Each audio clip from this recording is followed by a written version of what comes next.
Welcome into Behind Enemy Lines, a collaboration between the Paul Farrington Show and the Pack-A-Day podcast. Paul, joined by Robert Ziggy Ziegler, out in California right now. Actually not at Harvard University. He's going home to visit the family. And Andy Herman, and you're right around Green Bay. Can we say Green Bay, Andy? Yeah, you can say Green Bay.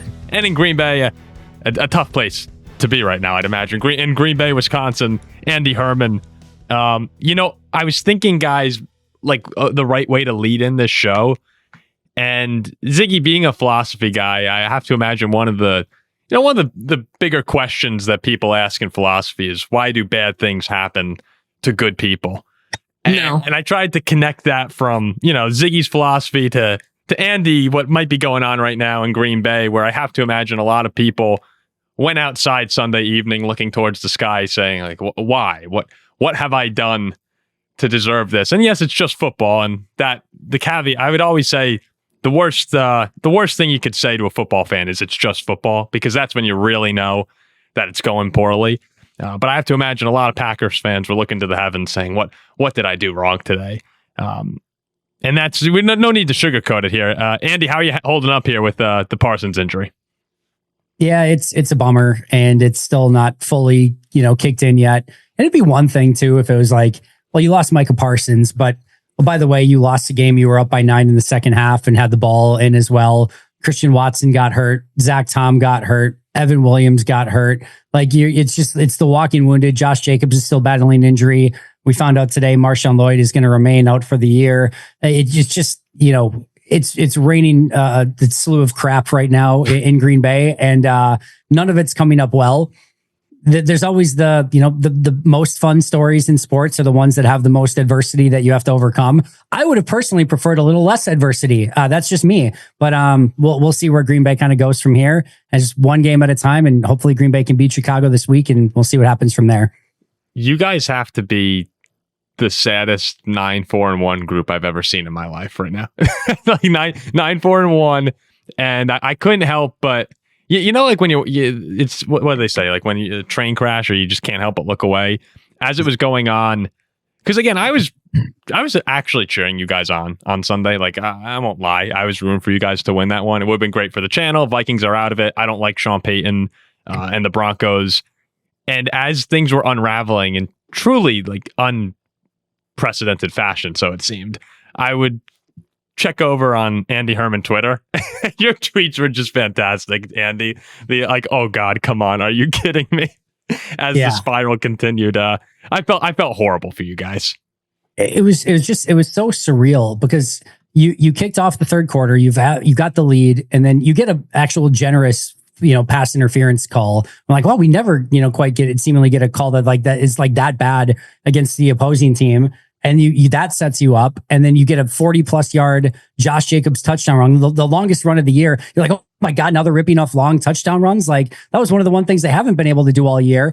You get a 3-and-out from Denver, and there are go pack go chants that are resonating throughout Denver. The best record in football, had won 10 games in a row. Mm-hmm. One of the best defenses in football. You've already got 23 points early in the third quarter, and Zach Tom had already been out at that point, but it didn't seem, just like indicators were that it wasn't probably something long term. So you're like, all right, you can maybe survive this for a couple games, but everything was basically going your way. And you could see, and they had won 4 in a row coming into that game. You were really feeling like, yeah, this feels like a Super Bowl team. Yeah. And then just in moment after moment after moment of, interception. Oh, Christian Watson's down at the same time. Touchdown Denver. Oh, Micah Parsons torn ACL. Touchdown Denver. And then, you got Evan Williams is out the rest of the game. And just you go through the rest of the game, and literally in a matter of 30 minutes go from really thinking, I think we got a Super Bowl winning team here, at least very much in the conversation, to, oh my God, like this is now you're fighting a massive uphill battle, and you're probably closer looking now towards 2026 if you really want your best chance to win this thing. Yeah, that's what I want to, because I want to be careful, I guess, when you have episodes like this where there's such a major story like Micah Parsons, it can like bounce all over the place. So I did want to ask you guys, two different perspectives here, Packer fan and non-Packer fan. Ziggy, when you look at Green Bay, do you think season's over? Because that's what the whole fan base to me right now I mean, they are, and I understand it. They're kind of lashing out, and it's such a disappointing drop off from the high of being up 9, where it really did feel like I'm watching the television going, holy crap, this might be the best team in football right now. To all of a sudden have these injuries and such pivotal injuries too. But when we take a step back, we've had a couple days now. Ziggy, do you think that is the Super Bowl off the table for Green Bay? It is premature to say the Super Bowl is off the table. Vegas still is the Packers up there with the real contenders to win the Super Bowl. Our friends over at Inpredictable have said that, like, with the Vegas spreads, the Packers have only lost about 1 point of spread relative to where they were before the start of the game last week. So Vegas is still high on the Packers, and I think there's good reasons to be. Micah Parsons is obviously a huge player, and losing him matters a good deal. But before Micah Parsons was on the Packers before the season, we were still talking about this as a team with Super Bowl caliber quarterback Jordan Love, who has completely lived up to that bargain at this point this season. Some of the injuries we thought could be really major, like Christian Watson, have ended up not looking that bad. It's looking like there's a chance he'll play against Chicago. It certainly seems the expectation is in the building that he will be there for the playoffs. Green Bay is still in a very good position to win the division if they can just beat the Chicago Bears next week, a game they're favored in despite being on the road. So things just got tougher. The Rams have shown they're legit. The Seahawks are still right there. It's unfortunate to be in the NFC where there's all these really good teams. But I don't think you can say the Super Bowl is off if Jordan Love keeps playing like this. And even though there was the collapse at the end against Denver, that game was just a disaster. And going into next week, I fully expect Jordan Love to be one of the best quarterbacks in football. So I'm not going to count him out. No, keep talking. This is, I like. Andy, it's always funny to me when the Vikings are playing in the game, and let's say they're down 8 points or something, fourth quarter, 10 minutes left.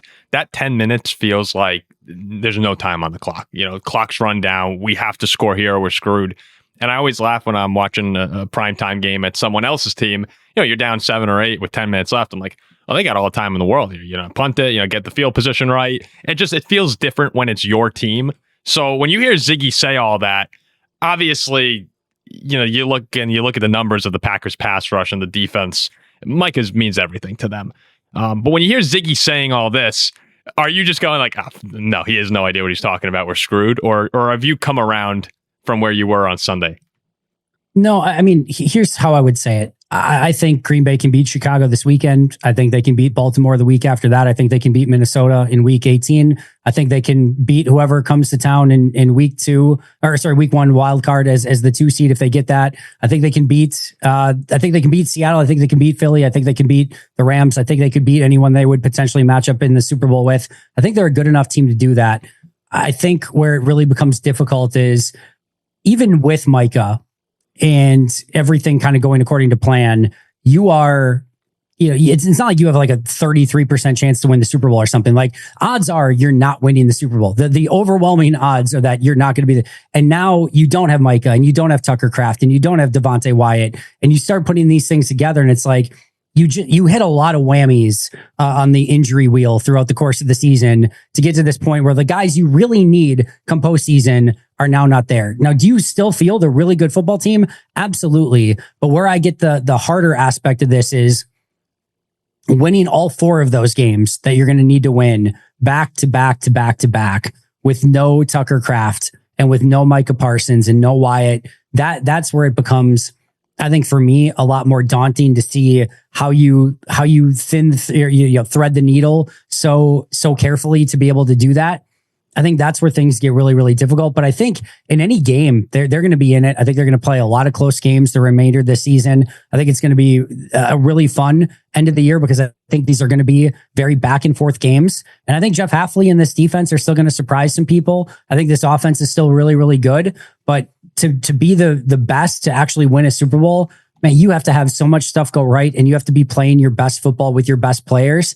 And it just feels like Green Bay got their legs cut out from them with that. And the last thing I'll say too is they've lost ways in which they can win games with losing Micah. I go back, I know they didn't win it, but they lost 10-7 to Philly a few weeks ago in Green Bay.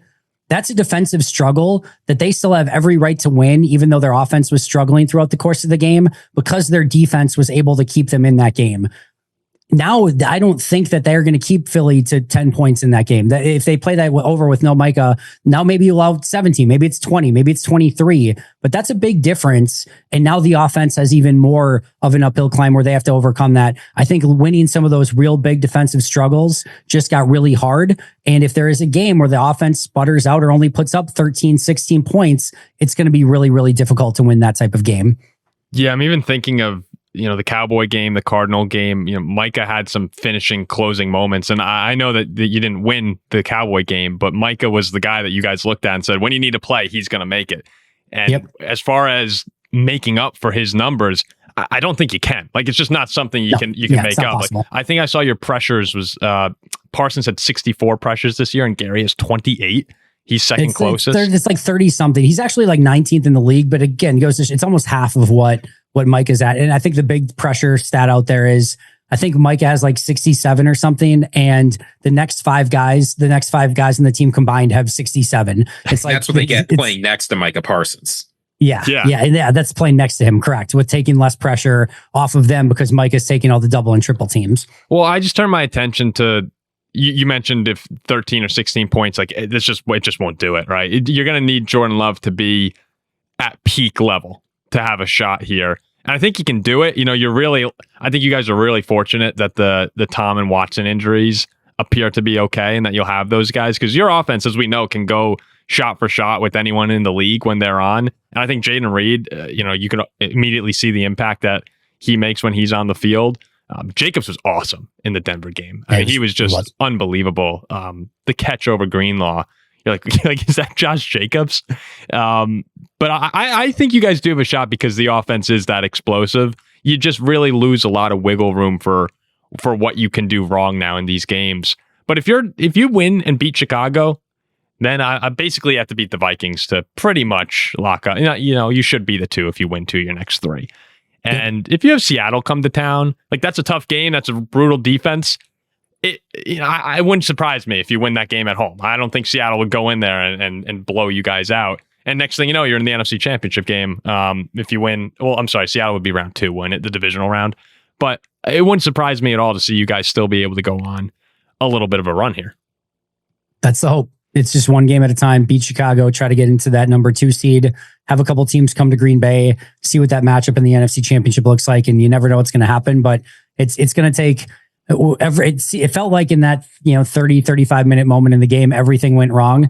It's going to feel like everything needs to go right for the rest of the season. You're going to have to get Zach Tom, Christian Watson, Evan Williams, and some of those guys back, hopefully sooner rather than later. Have some good injury luck the rest of the way. I think one thing we haven't seen from this team yet, which we saw more of last year, was winning the turnover battle in a significant way. Despite having Micah, it hasn't really gone that way for Green Bay. I think they're going to have to be a little bit more risk reward and try to get a few more of those turnovers. If they can do that, and if they can play a little bit more complementary football, that's what can help you make up for the loss of Micah Parsons. Was it really your worst Packer day since the 2014 NFC Championship game? 2021 playoff game with the block punt against San Francisco is probably worse. Yeah, I mean, you obviously, when you lose that game, you lose all Super Bowl equity because you lost the playoff game. So any playoff loss is probably worse. But as far as like draining the hope out of you and a day of like losing Super Bowl equity, outside of a playoff loss, this has got to be the worst day. I was looking back on the game trying to think of, because when you have a game like this where just so many things go wrong, you start to look at individual plays saying like, okay, what could we have done differently? And it doesn't help as a fan, at least going back, you're like, oh, if only McKinney had made that interception, which in the moment, I think every Packer fan was like, you need to make that play. Then a couple plays later, Micah tears his ACL and you're like, are you kidding me? You're saying it was Xavier McKinney's fault that Micah tore his ACL. That's what you're saying. Oh, no, I actually wouldn't be too surprised, and probably unprofessional of me to make this joke, but I wouldn't be too surprised if, Sean Payton had something to do with the field over there in Denver. It's just, improperly sodding it or whatever. Yeah, like just like, oh, Bo, make sure you don't step over there. Like try and get Micah to that spot on the field. I wouldn't be surprised. And they'll make another Disney movie about him and paint him to be this lovable hero. Sorry, that's some old trauma coming out. There was one play actually that I look back on, Andy, and in the moment too, I was like, you got to be kidding me. When you guys had him 3rd and 13 on the drive where they took the lead, the drive where Micah got hurt, and it was the little dump off to Evan Ingram and puts a 12. Puts like a little juke on Quay Walker and gets to 4th and 1 and they convert there. That was one of the plays I think sort of has been forgotten, where it was like, man, they felt like a lot of times Denver would dump it off and just, miss tackle or two, and it sets up 3rd or 4th and short, and they were converting where, I guess it did just all unravel like that. But Bo played well. I thought Bo Nix looked awesome in that game too. Yeah, it's just another great missed Minnesota Vikings opportunity, taking JJ McCarthy one pick. I gotta try to celebrate something here with the way things are going. No, I'm just kidding. No, he was really good. I thought that was the best I've seen Bo Nix play in his career. Some bad plays by Green Bay's defense, some missed interceptions. If Xavier McKinney makes the pick, Valentine had the opportunity at 1 or 2. I think McKinney had the opportunity for another one as well. He did. They left a lot on that field, which is again the crazy aspect of. You had all of this stuff happen, and even if you just make the plays that were there for you, Green Bay probably wins this game pretty easily, and they just didn't. Miss tackles. It was probably the most undisciplined game of defense they've played all season long, and it's just very, very frustrating to see that happen. Ziggy, you okay over there? You look like the more we're talking about this Packer loss, your face just looks miserable. This was a tough game to watch. Like you said, Paul, we brought our Vikings battle look over to the Packers pulling from this. But while I think you're certainly right that some of this was the Packers defense playing undisciplined, Bo Nix just made a lot of really good plays that are difficult to defend against. A lot of his throws were into tight coverage. The ball was always where it needed to be. And as someone who has been skeptical of Bo Nix and for a long time said, I don't care how well he's playing, I'd rather have JJ McCarthy. This was the best game of his career. And for Packers fans, it was a heck of a time for him to play that way. Him and Sutton had a couple just picture perfect connections. You made me laugh when you said that about Bo and the Vikings, Andy. I was thinking the layout right now where, okay, the 2 seed are the Bears with Caleb, a quarterback from McCarthy's draft class. The Patriots are the 2 in the AFC, quarterback from McCarthy's draft class. And and the 1, the Broncos, Bo Nix, another quarterback from the JJ McCarthy QB class. Like, you got to be kidding. At least you didn't take Michael Penix. At least you didn't take Michael. Yeah, at least. Yeah, that's an interesting conversation. At least though, yeah. Penix and the Falcons are worse. At least I feel like right now we can say, McCarthy. You could put McCarthy reasonably above Penix in the 1 through 6 hierarchy of those guys. I would love to see like a real NFL redraft of that and how that would actually go. Like, we could talk about it obviously and make our hypotheses of who goes where. I'm not out of bounds by saying May clearly goes 1, right? That seems legit, or am I off in that? He's right. He's got a good chance to win MVP this year. I think the MVP quarterback probably goes 1. That's fair, right? And it's funny that Jane Daniels is kind of with an up and down year, especially with the injuries. Like, I wouldn't be surprised. The Daniels Caleb thing is interesting. The Daniels Caleb, who would be the 2nd? I think the other one would clearly go 3rd, and then I think Nix goes 4. You probably have Bo go. Yeah. And then Penix McCarthy is an interesting dynamic between 5 and 6. We'll see in I don't think those guys are going in the 1st round. Yeah, we'll see in the 3rd round with Penix and McCarthy. But yeah, you can be upset at us, Andy, because I put out a tweet and I think it said, it was right when you guys got this 3rd down stop to start the 3rd quarter after your touchdown. I was like, if things hold out right now, with the Seahawks losing to the Colts and the Rams down 10 to the Lions and the Packers up 9, Green Bay will be the 1 seed. And I think within 10 seconds of me hitting send on that post, everything collapsed.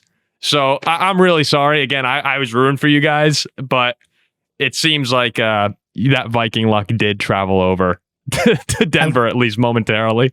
I will say the interesting aspect is in the moment that even the Rams game going wrong felt terrible. The Rams winning that game now looks like a really big deal for Green Bay, because Detroit not having that extra win changes the calculus quite a bit with where things stand, not only in the NFC North, but for that final wild card spot too, where Green Bay has now a lot more. Even Dallas losing too, there were opportunities there. If Dallas wins that game, where now they're more involved in the wild card picture too. So Dallas and Detroit losing in hindsight is actually a little bit more of a big deal for at least Green Bay trying to secure a wild card spot. Obviously, the hope is still an NFC North and divisional title, but it definitely gave them a little bit more opportunity for things to go wrong than where it would have been if Detroit actually won that game. Yeah, you're right. You get that buffer now, don't you?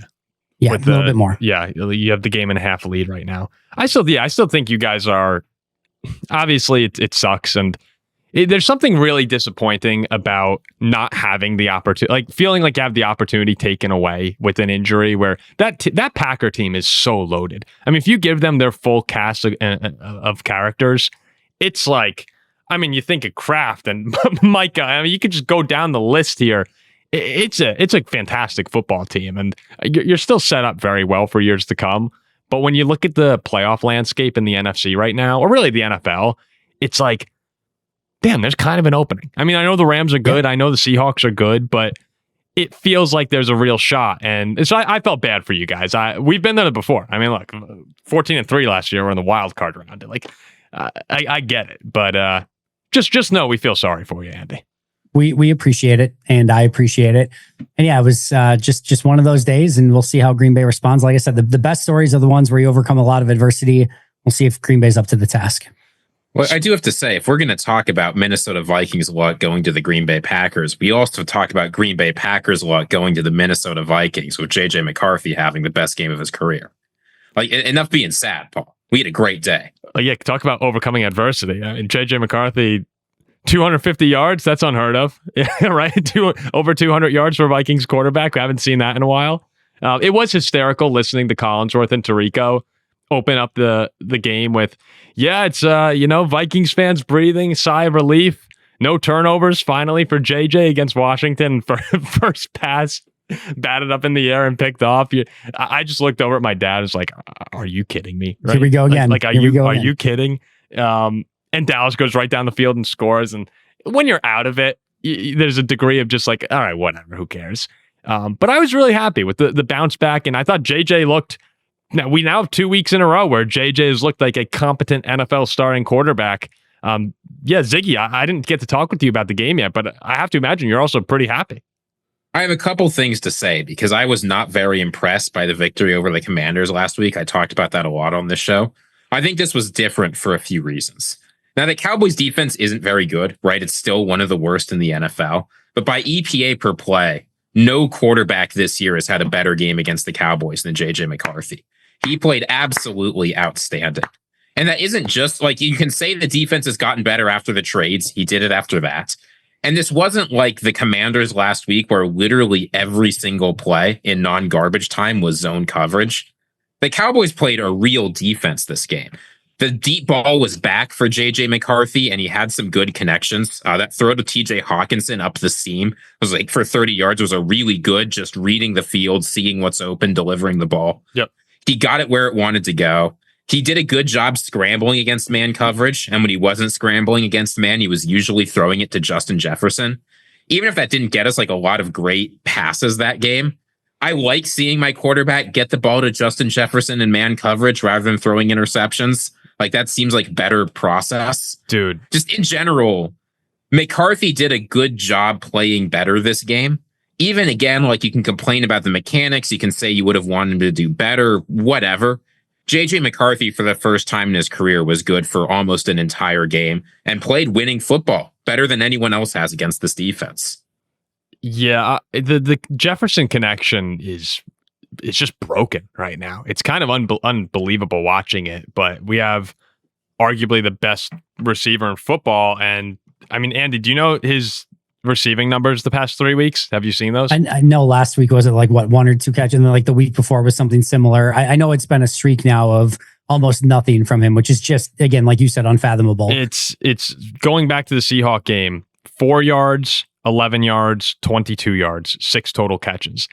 And if you had 4 yards, 11 yards, and 22 yards in 3 consecutive quarters for Justin Jefferson, that would be like, wow, we did a great job in each of those quarters, holding Justin Jefferson in check. Like if the Packers had a game where in the first quarter he caught 4 yards, the next one he had 11, the next one he had 22, heck, he could go for like 40, 50 more in the fourth quarter and be like, sign me up, job done against Justin Jefferson. And that's 3 games. It's crazy. I mean, it's a guy who's averaged, like basically, I think it was 98.7 yards per game in his career coming into this season. And it's just like, I mean, he hasn't had over 100 yards. He hasn't had over 80 yards since the Browns in early October. Like, I just don't know what's going on there. And it's weird because Jalen Naylor's had a lot of success. Like, he had a really nice game, a couple big time catches, and McCarthy threw him open on that awesome touchdown pass early in the game. And Addison has the deep ball. Hawkinson's made a couple great catches, but McCarthy, it's whenever he throws at Jefferson, it's either 10 yards over his head, or oddly enough, Jefferson's dropping the ball. And I'm not sure what's going on there, but I guess it's better to get the kinks out when we're eliminated. It's just there's a piece of me that worries it's not a good sign, right? Even though we're winning, and I know Jefferson's happy about winning, like there just feels like there's that potential for something bad to happen if one day Justin wakes up and he's like, I have 37 yards over the past 3 games. This is a problem. Yeah. But I do have to flag, like, this isn't just JJ McCarthy. No, either, it's not. Right? Yeah. Like, ESPN is their chip tracking data on how open wide receivers are. From 2020 to 2024, he was 6th in the NFL. This year, he's 52nd. There's 51 receivers who are doing a better job getting more open than Justin Jefferson. You can talk about, like, the McCarthy's touch not being there. He's throwing the ball really fast, and that's certainly right. But even when the ball is at Justin Jefferson, his catch rate on accurate passes that are touched about right is lower too. Like, this isn't just JJ McCarthy. I think that's the outside perspective, is Justin Jefferson's played perfectly and JJ McCarthy's 100% of the problem. And I've sometimes said things like that too, but the more the season goes on, the more it's clear it's a two-way street here. And when you sit over and watch Naylor and Addison producing and Jefferson not, like you said, Paul, something's really wrong here. And when he's not the best receiver in the world, you start thinking ahead to next year for the Vikings offense. Like, that's a big problem. Like, they need him to be Justin Jefferson for the offense to go. Like, and you still see the defenses paying just so much attention to him. He opened so many things up. But I don't know, you lose that aspect of having the dominant best player in the league. Like, it hurts your rookie quarterback's growth there.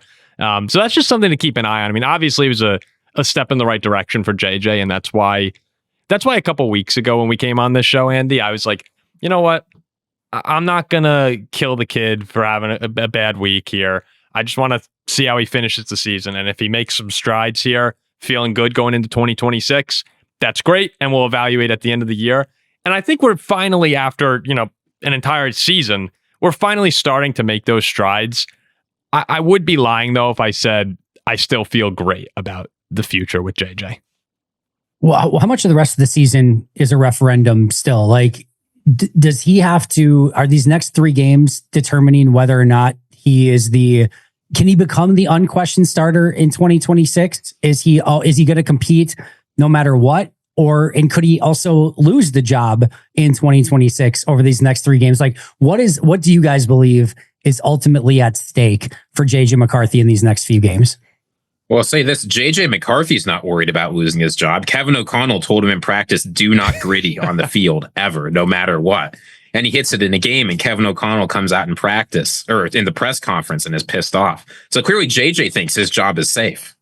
I have to imagine he's got to play similar to how he played against Dallas. I think he's got to finish the year on that level. And because against Dallas, he wasn't a world beater. He still had the bad pick in the beginning, but from the pick, which I think was just really kind of unlucky. But from the interception on, I thought he played well. And we've seen it now against 2 pretty bad defenses. This week you get the Giants, who they can be stingy at times with their front, but you're on the road in a cold game.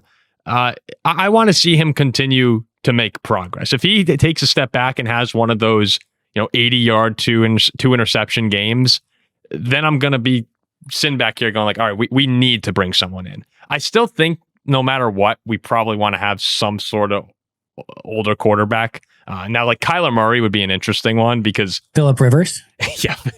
Maybe Eli Manning can come in, or Ben Roethlisberger. We'll get him. We convinced Tom Brady to sell his stake in the Raiders. Well, unironically, I'd probably take Brady for a year, but it's weird. You think about Kyler as someone that is going to be on a lot of people's radars this offseason. Kyler's not going to a team to be a backup. At least he's not going to want to. Yeah. So I don't think he's really in play if we're confident with JJ. Geno Smith? Yeah, I'd be really happy to have Geno as a backup. Geno's had a tough year, though. I mean, he's probably better than JJ McCarthy, at least like the very beginning we saw from JJ, but I'd like to get a more competitive option than that. Geno feels like the right through line of like, JJ's still the guy, but we've now got somebody there if all of a sudden things don't go well with JJ. And Geno might be the right type of quarterback too, where it's not like if JJ has one bad game, everyone's like, give me Geno. I have to have Geno Smith. I need to see Geno Smith. I'm sure there probably would still be some of that, but I don't know. That might feel like the right, I don't know, where it's not going to break the bank. You're not going to have to give up a ton. You're going to get a solid, capable quarterback who in good systems in the past has worked pretty well, but you can still go into the season trying to make sure that JJ's your guy and everything, but you at least have a better backup option then. No, I like that. I'd be really surprised if JJ McCarthy's not the starting quarterback week 1 next year. I'd be completely surprised. But I don't know. Have you guys seen Chris Carter's comments? He's like kind of made a couple eye-catching regards on McCarthy. He was talking. He's not a fan, right? No, he's not. And he said to Kay Adams the other day, he's like, to me, he acts like a kid. He's played like a kid. We're stuck with the kid till next year. We've lowered our standards so much to accommodate him. This is what we're stuck with. I was like, damn, Chris. Like, I know he's a Michigan kid, but like we're trying to give this guy as much good energy as we can here. And he was really talking about looking at Viking stats. He said we're looking at 180 yards in a dome and saying like, thank God our quarterback finally showed up. He said that's never the case. That should never be the case with your starting quarterback. I mean, he kind of ripped him. He said he still believes he could be the franchise quarterback, but then when you follow it up with that comment, it's kind of hard to believe that. And I sort of get what he's saying. Like there has been a lowering of expectations for what's successful. Would you guys not agree with that? Yeah, I mean, it just felt you guys got. Getting caught in no man's land is tough because he was clearly at some point the option that you wanted to go with, but it just felt like you basically kind of went like, hey, he's our guy, and then quickly realized like, oh, he's not ready. And now like, what do you do in that situation? You tried to go the Carson Wentz route, and that ends up he gets hurt right away. And you don't have another great option. I guess, again, you could have tried to call Phillip Rivers or done a couple other crazy things. But calling Phillip, if they announced the Vikings have called Phillip Rivers to come out, I thought it was a joke. Like, it sounds like a joke. Yeah. No, I will say, though, Phillip Rivers, I predicted he was going to have a better game than JJ McCarthy this weekend, and he didn't. It was a lot closer than I thought, though. So congratulations, Phillip Rivers. Oh, come on. He can still throw a football. He showed he could throw a football, but McCarthy played a lot better than... Phil was dropping back. It was like, oh, God, like, can he even get the ball? He had a couple nice I was throws. A little surprised to see Phillip Rivers complete more than 2 or 3 passes. My expectations were the floor. Did you see the cut up that somebody did of just him dropping back and throwing and not seeing like just the like it would just get to like this point and then he would let it go and then they would cut to the next throw? It literally looks like somebody who never has thrown a football before. Like I legitimately, I'm not saying the results would be better. The results would be way worse. I would die within one play. But I have legitimate better quarterback mechanics than Phillip Rivers does. I have better quarterback mechanics than a NFL quarterback. I can firmly say that my throwing motion is better than Phillip Rivers. That thing is ugly as hell. It's still remarkable what he's doing. And I love watching it. And I'm all in for him finishing this season. I hope to make the playoffs with him at quarterback. I'm all the way in, but it is ridiculous watching him throw. Oh, I do sort of wonder though, like maybe JJ McCarthy is this generation's Phillip Rivers, right? We're spending all this energy and effort to get JJ McCarthy to throw the ball like a normal person. Phillip Rivers could be a Hall of Famer of the trebuchet. If you can do that, JJ McCarthy can be a Hall of Famer with anything. There have been a couple throws JJ makes where you're just like, what, it just looks like it takes so much effort at times for him to throw the ball, and it is a fastball almost every single time. But he's jumping off the ground and his arms just violently coming down. And you're like, oh, that just doesn't really. He might be the first quarterback that ends up having to have Tommy John surgery. I don't know if it's happened. Maybe it's happened before, but he might end up having to have Tommy John surgery based on his throwing motion. I think he had a bullet into Jefferson, and it was a slant. Like he kind of had to do it, but even Collinsworth went, whoa, when he threw it. And Jefferson actually made the catch. That was one of the few that he had on the night. But yeah, it doesn't look very natural at times. Oh, there's one thing I do want to say to you guys. I'm all in. This is totally out of nowhere. I want the Vikings. Jeremiah Love, the Notre Dame running back. That's who I'm all in on right now. Like I'm just looking at our backfield. I love Aaron Jones. Andy, as you know, a Viking. He's getting up there in age. Yeah, but he's getting older, and Jordan Mason's a nice. He's a tough dude. He runs hard, but good complimentary piece. Yeah, he's a great complimentary piece to that explosive back, which Aaron's just not right now. I think Love coming in, being part of that backfield. Like I'm sure a lot of NFL teams are looking at Jeremiah Love, going, "We'd love to add this guy." You've seen the light. You get a Love on your team, and things start going well. I see the jealousy. Oh yeah, you want a Love on your side of things. I get it. You just want to try to make this thing evened up. I was thinking that in the back of my mind there. I mean, if the Packers found a way, that would be sickening. If you guys got Jeremiah, well, we don't even have a first. You're no, okay. no, I know. But if he somehow was a Packer and you had the Love to Love, I mean that the marketing can go. That would be off the charts.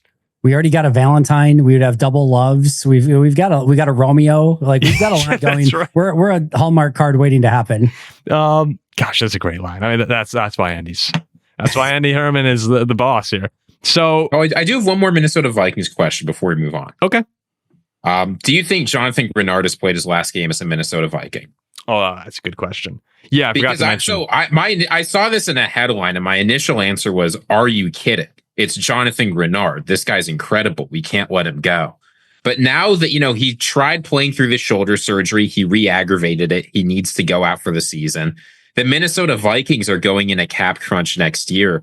And I think this builds to a broader picture of like the Minnesota Vikings have really tough choices because JJ McCarthy hasn't been a star.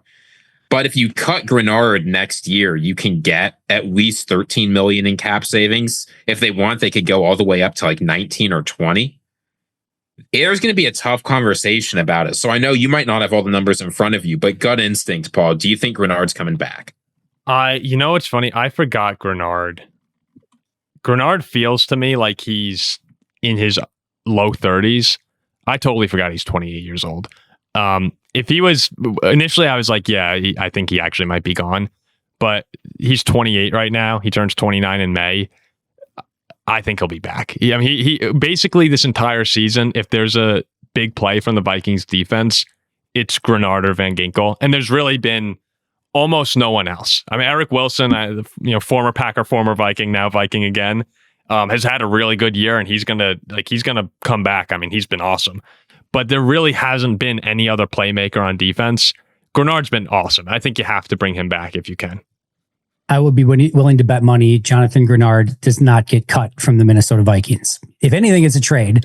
He will have trade value with where he's at, unless the shoulder injury or something is way worse than what I know of. Yeah, but we're not thinking about that. We're assuming he can come back healthy next year. Yeah, assuming he comes back healthy. The other thing I will say is, if you heard, and I'm sure you guys did, if I heard it, I'm sure you guys heard it, O'Connell talk about Grenard in the post-game press conference and how gritty he's been, how tough he's been, how consummate professional, like playing through injury.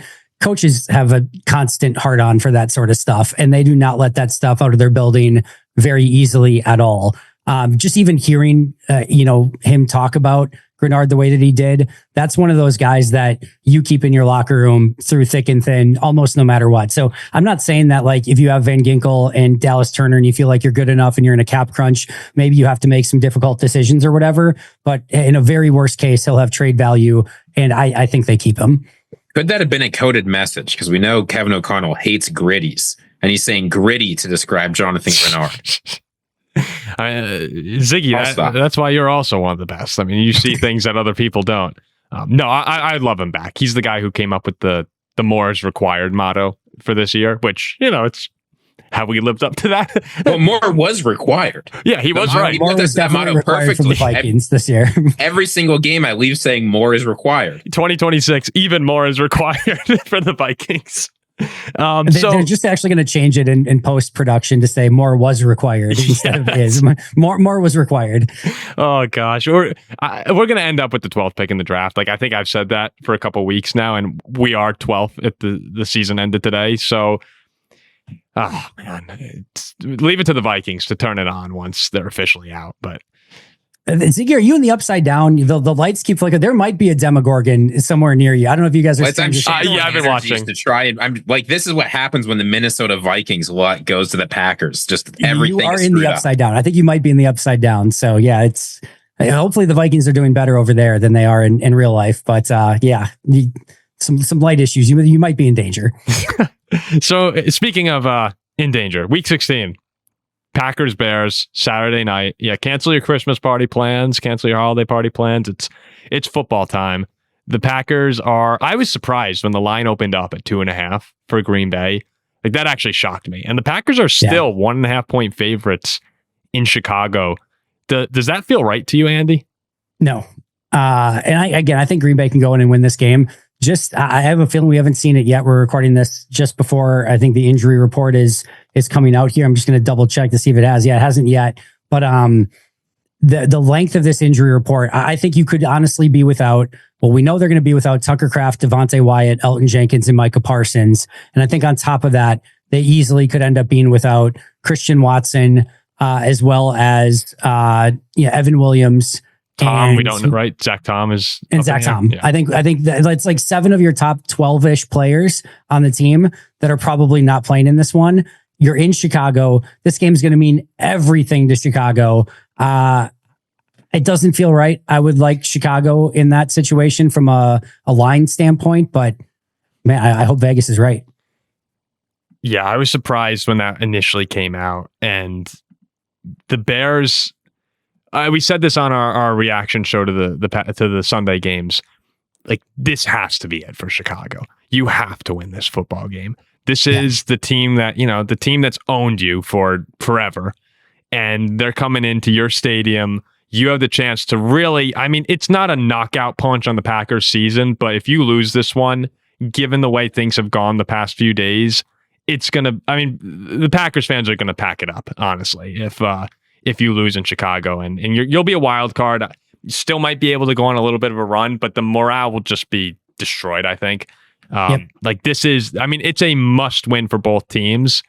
But Chicago, like, this is your prime opportunity. Their Packers are reeling. You're at home. The crowd's going to be unbelievable. And usually you guys get a lot of fans there, though, right? We get a decent amount, but I expect this one's going to be very Bears heavy if I had to guess. And Caleb's coming off, a really solid game. That touchdown pass to DJ Moore was just unbelievable. Like, he feels like the Dallas or the Joe Montana Clark. Yes, up with I did. It's fantastic. No, Bears fans are feeling it right now. They should. That's where we want them. That's usually where Packers fans want them. Just when they feel like they're feeling it the most, the Packers come in and remind them. You're still. Who's your daddy? Isn't that exactly? Ziggy, what do you think right now? Bears, Packers. Are you leaning one way? Because I'm changing my tune from Sunday. I'll tell you in a second. Look, this show's starting to blow up, so I'm going to give my national media level take for this. Jordan Love's a better player than Caleb Williams. That is all I need to know. When it comes down, I think this is going to be a close game. I think this is going to be a tough game. So the question is, when you need a play, who do you trust more, Jordan Love or Caleb Williams? You're crazy if you say Caleb Williams, so I think Green Bay wins this one. Close. They managed to cover it. They win by, I'll say 27-24. It's 20-24. Jordan Love leads them down the field for a touchdown to who knows who's going to be in the game and gets it done. Is it fair, Andy, to say that Christian Watson's health could determine the winner of this game? Very much so. Very much. I even if he plays, I think he's going to be limited. I don't think he's going to have a full complement of plays going into this one, would be my guess. I'm not a doctor, so who knows? I thank you. I initially was leaning Green Bay, but the longer that I've kind of mulled on it, I think I'm starting to buy into the Bears hype. That rushing attack was awesome again in Cleveland. Or against Cleveland, which has a solid defense. And I just think that they're kind of clicking at the right time. Like, this just feels like the perfect storm for them. I know it's really stupid. A lot of people listening, a lot of our Packers fans are going to be saying, like, you just don't get the Viking or the Packers-Bears rivalry. And maybe I don't. But I think Chicago is going to win this one. I don't think it'll be a blowout or anything like that. But, you chase around Caleb Williams. Micah was the one guy who could really do that. And I know they didn't get a lot. They didn't sack it. They didn't have one sack, right, in the first matchup? I'd have to go back and look. You might be right about that. I don't think they had a sack, but Caleb's his elusivity is amazing. I think he's going to make enough plays. Enagbare had one sack. Yeah, Enagbare. Okay, I think Caleb. I think he's going to have a solid game and make enough plays to win a close one. So I'd go like 24-20 Chicago. I think it's fair. My head says Chicago. My heart and gut say Green Bay. I'll go with my heart and gut, maybe even begrudgingly in this one a little bit, but I'll say 27-26 Packers. I think it's a very, very close game one way or the other. I feel awful. Like the one sack by Enagbare was set up by Micah Parsons for those who don't remember it, but to go against, to lose Micah, your big time player on defense, and then have to go against this offensive line without Micah, and where they, it was tough with Micah in there. I think it's going to be really, really difficult. I think that turf is going to play to Chicago's favor. That grass is always brutal this time of year. And now you're going to have those offensive linemen for Chicago firing off the ball with, home field advantage. I think they're going to have a lot of advantages in this one. But yeah, my head says Chicago, but I'll say 27-26 Green Bay. They're going to need is Adunze supposed to play it? Do we know that? He aggravated his injury prior to last game and didn't play. My guess would be not, but again, we haven't seen anything definitive one way or the other. Yeah, and I know a lot of Bears fans have probably been sitting back during this episode, and they're going like, guys, like we had so many injuries this year, and then the Bears did. Like the Bears defense was ravaged by injuries, and they've found ways to overcome it. Like that's sort of the one thing I'd say to Packers fans is, you still have it's amazing the depth that your team has. Like you guys still have a very good football team. It's reflected in the odds. Like Ziggy said, a lot of people outside of Green Bay still believe that they're very good. So I just wouldn't let everyone who comes out and says, oh no, Micah, no chance. Like, I just don't think that's the case for this team. For sure. And I think it's been the entire NFC North, right? The Lions and their cornerbacks, the Vikings have had it at QB this year. Like our division's just been ravaged by injuries. Now, yes, we are eliminated, but the other three teams, like I think everyone's done a pretty good job of staying afloat. And obviously you guys are competing still for the 2 seed with Chicago. So that's just my 2 cents. It's I've been impressed with the NFC North, and I'm saying don't give up, Andy. I'm not giving up yet. So we'll go through these last two very quickly. The Vikings are 2.5 point favorites at the Giants. Tickets are about $30. It's like 30 minutes from where I live. Kind of thinking if the weather holds up, might head over. Ziggy's like, absolutely not. Oh, what was the theme of our Viking segment this week? It was hope is back in Minnesota. When hope is back in Minnesota, don't walk, run away from this team. The Giants' defensive line is going to have their best performance. JJ McCarthy is going to struggle. Vikings get dominated 28. Come on. I'll make it 31-10. 31-10. We get one Ziggy. touchdown. You can't. You got to be a little more optimistic than that. I can't let JJ McCarthy do this to me again. He's protecting his heart. He's protecting his Vikings fandom. Andy understands. They just lost to Washington. We just destroyed Washington. Don't go to this game, Paul. All right. You're my friend. I want you to know that. Don't do it. Andy, you think we'll win, right? I would take the Vikings, but I think this one will be close. I'm going to say 2017 Minnesota. Gosh, I guess it would be better if we lost, but whatever. I'm going to pick the Vikings. I think they'll win. And then the Steelers at the Lions. The Steelers, all of a sudden, kind of frisky team now. If they wind up hosting a playoff game, you never know. And the AFC, the way it looks right now. Wait, actually, real quick, do you guys, if you had to pick an AFC team at this point in time, would it be Buffalo? Probably. I think Andy's like, I've seen what the Broncos can do. I don't know if it's that. I just don't know if I trust the Bills. They always screw something up. So I'm actually going to say New England. I'm going to take New England. Oh, wow. Okay.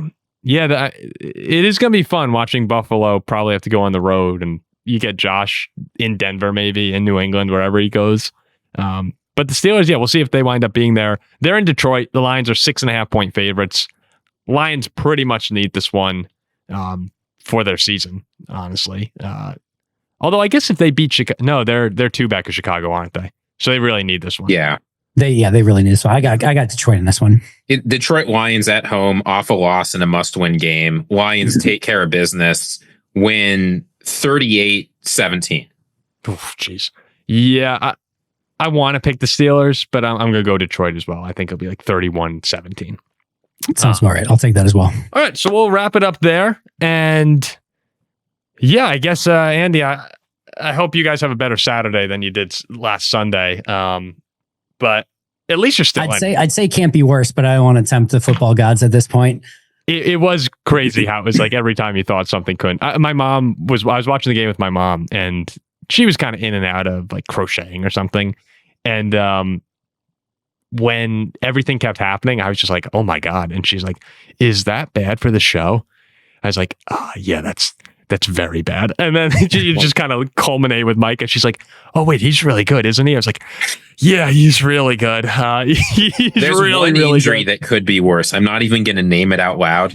That can still happen. Oh God, let's not go there. All right, Andy, close the show. Brandon McManus. Yeah. Oh well, you lose McManus, then season's over. Hey, Packers fans have already suffered from McManus injuries enough this season. Fair. All right, Andy, take us home before Ziggy puts some curse on one of our guys.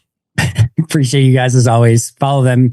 Obviously at Paul Farrington Show. You can find me at Andy Herman NFL and at Pack a Day Podcast. It's just at Farrington Show, right?